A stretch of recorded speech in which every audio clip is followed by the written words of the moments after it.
Well, hello there, and welcome to another beautiful day for an adventure. How can I say it's a beautiful day when it's gray and gloomy and misty like it is right now? Well, because we are about to add some color to our lives today. There is a pop-up attraction at the Mall of America, and it has to do with Michelangelo's Sistine Chapel paintings. Well, they didn't tear down the Sistine Chapel and bring it to the mall, but they did recreate some of his paintings in great detail for us to see right here in Minnesota at the Mall of America. So this should be really, really fun. And if you are brand new to this channel, go ahead and hit subscribe so you don't miss out on a thing. Also, this adventure is going to be coming out right in the middle of all of my Orlando fun festivity adventures. So you're going to see this video and then you're going to see more Orlando videos. No, I didn't go back to Orlando, but I did a whole lot of stuff when I was there, and there's even more adventures to come out from there. So you guys, this should be a really fun adventure. Welcome to another edition of Tommy Travels. It's Tommy Travels. Come on with me, let's go see what there is to see.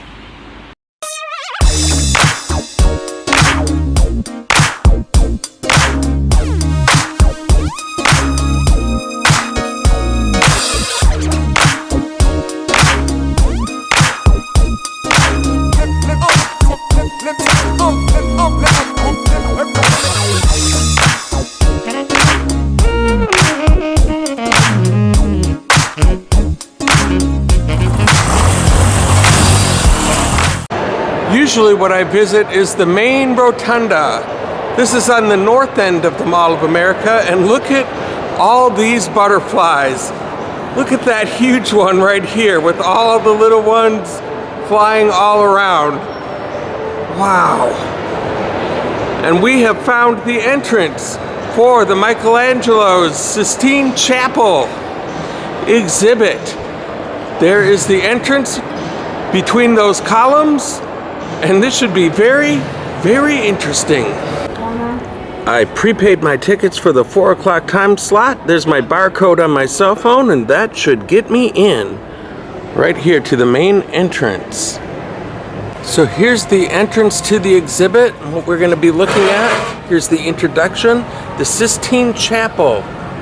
The paintings were done by Michelangelo about 500 years ago. And this work was commissioned by Pope Julius II at the time. And it creates works from the book of Genesis in the Bible. And there are much bigger forms of the Sistine Chapel ceiling right over here for us to look at and learn about. And if you were looking up in the Sistine Chapel, these are the paintings that you would be seeing above your head. Look at all of the detail and absolute majesty of each and every single one of these. When Michelangelo came to Rome in the year 1505, he considered himself more of a sculptor than a painter. He came actually to create a large tomb for Pope Julius II. So he was less than impressed when a year later he was commissioned to paint the ceiling of the Sistine Chapel. Pope Julius II originally wanted the theme to be an apostle theme of the 12 apostles, but Michelangelo didn't really like that. And look at what he created. And here is the one that everybody is used to seeing. But look at all of these other brilliant works of art throughout the ceiling. We're going to get a much bigger look at all of these along the way here today, but this is just absolutely incredible. I'm sure it's nothing compared to seeing the real thing, but my goodness, absolute work of mastery, artisanship. This painting here is called The Brazen Serpent. And as we know, the Israelites were rescued from Egypt. They were in very dire circumstances at the time. And on their long journey to the promised land, they started rebelling against God. And as punishment, God sent serpents, poisonous serpents, their way. Michelangelo shows this in the writhing bodies as seen here. And on the left-hand side, it shows a golden serpent that these people are staring at in hopes of being rescued from them. It's a lot said in this painting. This one that we're looking at here is called Haman's Punishment. He, out of a sense of revenge, wanted to kill all of the Jews in the Persian Empire. However, Queen Esther, who was also herself a Jew, was able to put a stop to it. And so Michelangelo depicts these scenes right here, and rather than showing a flayed body of Haman, he goes into an expression of the human body form with this painting. And this beautiful painting is of the prophet Jonah. This is part of a group of 7 paintings of biblical prophets who are said to have foretold the coming of the Messiah. And Jonah is considered to be a prefiguration of Christ because he was swallowed by the whale, and it took him 3 days and 3 nights to escape. Much like Jesus spent 3 nights in the tomb before being resurrected after being crucified. Which, by the way, this fountain of knowledge is not coming off of the top of my head. There are signs which I am summarizing to give us a little bit of a history of what we're looking at here. And this is the prophet Zechariah, who lived in Jerusalem in the 6th century BC. He prophesied that the Messiah would come to Jerusalem, and his entry into the city was mirrored by the believers entering the chapel. And this painting is one of Michelangelo's depictions of the ancestors of Christ. He did not paint them individually, but rather as family groupings. And you can see the dark and gloomy background that is understood to represent that these people were living in the times under the law still and before the grace of God through the birth of Christ.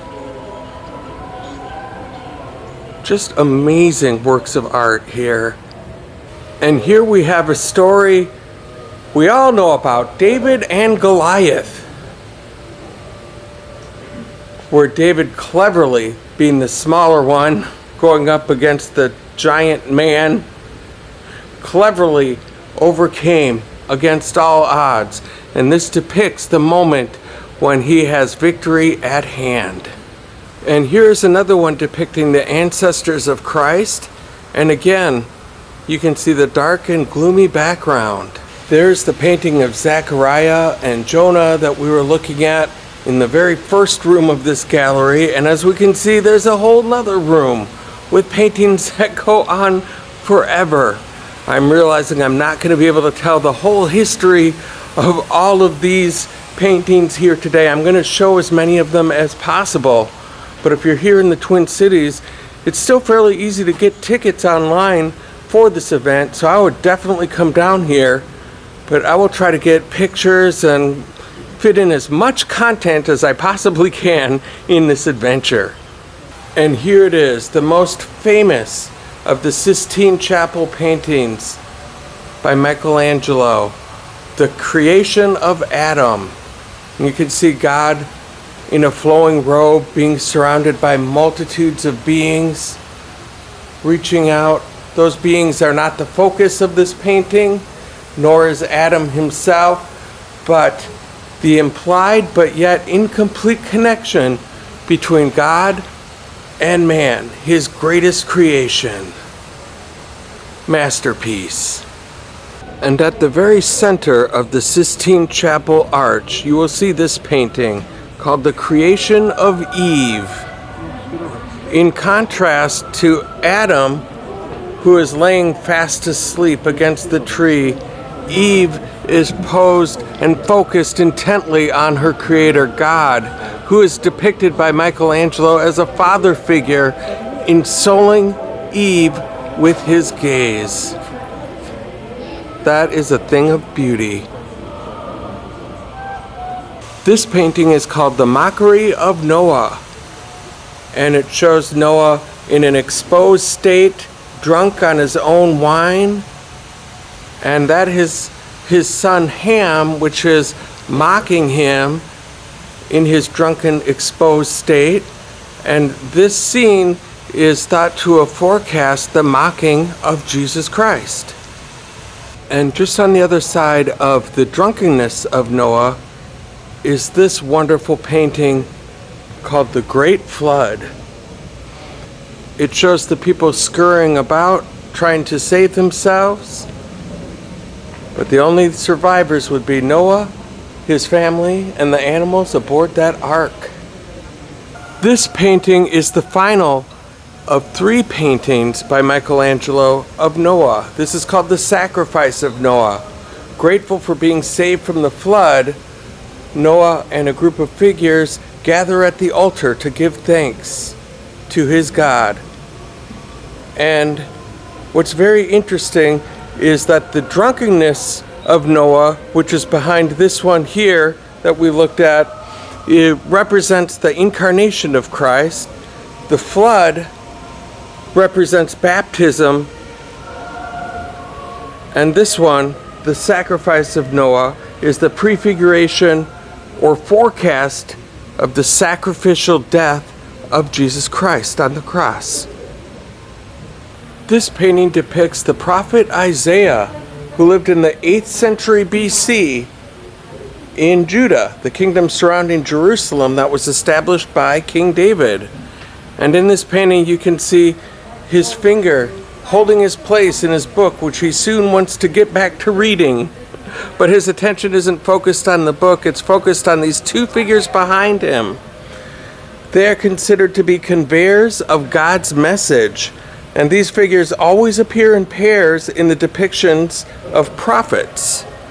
This is a painting of the prophet Joel, and again he is a prophet and accompanied by those 2 figures again. And Michelangelo always depicted prophets with very intense focus on the facial expressions. Joel heralded a divine punishment that would be inflicted on the sinful Israelites in the form of an army. So 25 years after the ceiling frescoes were painted, Michelangelo came back when he was 60 years old to make this, the Last Judgment. It took up the whole western wall behind the altar of the Sistine Chapel. And it has a lot going on. It has Christ at the center of the painting, as you can see, with Mary to his right. On the top there are angels above him holding instruments of suffering from the crucifixion. You can see right there in the center, that is the crown of thorns along with the cross. And then around him are a multitude of saints, like Saint Peter right here, holding the 2 keys. Below him are people heading to their doom. They are the damned. As you can see, a depiction, it looks like, of Satan right there with the fires. On the other side, you can see people being risen from the dead and ascending into heaven. And you can almost hear the trumpets of the angels blowing. And one final cool thing about this painting too is this is Saint Bartholomew right here. It is believed that he was skinned alive, and you can see him holding some saggy skin right there. But in the center of that is a self-portrait of Michelangelo himself. Wonderful. Well, I have to say, I am absolutely blown away by this exhibit.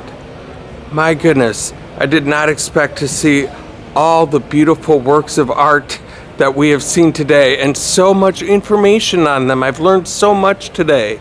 This one is called The Creation of the Sun, Moon, and Earth. And there is God hard at work. You can see the determined expression on his face with the sunshine. and the beings to his side in the flowing robe. This is just absolutely unreal. I don't know if this is going to be coming to other cities with this exhibit, but if it comes to yours, you should definitely take some time and check it out, because it is absolutely awe-inspiring. And so I just want to say thank you to everybody for hanging out with me today at the Mall of America. Can you believe this art show is in the Mall of America? Just unbelievable. I love you guys all so much. Thank you for all of the support that you've given me so far. And until next time, I hope to catch you on the flip side. By the way, when I first saw this painting, I thought Michelangelo had a sense of humor, calling it creating the sun, the moon, and the earth. But as it turns out, this is the moon right over here.